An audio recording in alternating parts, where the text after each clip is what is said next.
Hyderabad press club سان احتجاجي مظاهرو سخت نعريبازي. حيدرآباد جي AQ خان اسڪول جو شاگرد خيرپور ويندي گھوٽڪي جي ويجھو لوڪل بس ۾ فوت. انصاف ڏيارڻ لاءِ ڪشش خواجه عبدالقيوم اويس چانڊيو ۽ ٻين جي اڳواڻ ۾ احتجاج ڪيو ويو. احتجاج ۾ اڳواڻ جو چوڻ هو ته سمند ٻاهر 15 ڏينهن کان سخت بيمار هو جنهن جو علاج اسڪول ۾ نه ٿيو ۽ شاگردن کي اڪيلي سر لوڪل گاڏي ۾ چاڙهيو ويو جنهن سبب گھوٽڪي جي ويجهو جڏهن هو خيرپور پنهنجي گهر وڃي رهيو هو ته هو سن زندگي جو انت ٿي ويو. اڳواڻ جو وڌيڪ چوڻ هو ته جوڊيشل انڪوائري ڪرائي وڃي ته جيئن سمند جو خون سان انصاف ٿي سگهي. ٻئي پاسي AQ خان اسڪول جي شاگردن جو چوڻ هو ته اسڪول ۾ اسان جي مٿان تشدد ٿيندو رهيو آهي.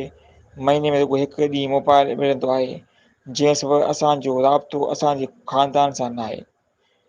انهن جو وڌيڪ چوڻ هو ته اسان ٽوئيٽر تي ٽرينڊ هلائي آهيون ته جيئن معصوم سمند جي خون سان انصاف ٿي سگهي ۽ ٻيو شاگرد ائين تڙپي فوت نه ٿئي.